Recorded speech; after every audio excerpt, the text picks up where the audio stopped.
இப்போ வந்து பிபி இருக்கிறவங்களாம் வந்து ப்ரெஷர் இருக்கும் சில பேருக்கு.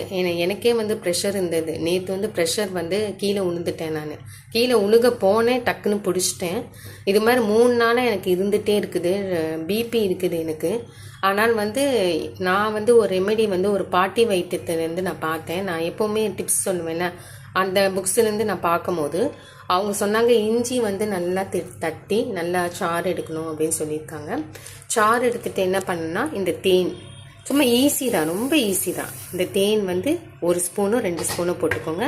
அடுத்தது வந்து 2 எலுமிச்சம்பழம், இந்த எலுமிச்சம்பழம் போட்டுக்கோங்க.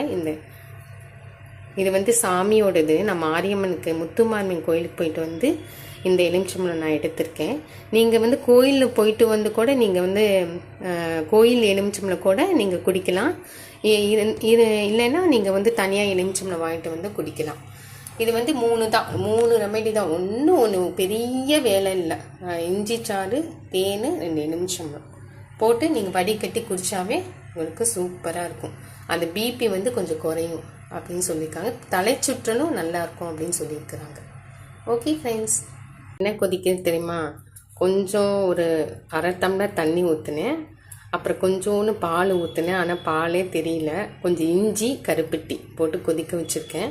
வடிகட்டி குடிக்கணும். நல்லது. இப்போ மழை காலத்தில் இப்படி குடித்தா ரொம்ப நல்லது. பால் வேணால் கொஞ்சம் ஊற்றிக்கலாம் நீங்கள்.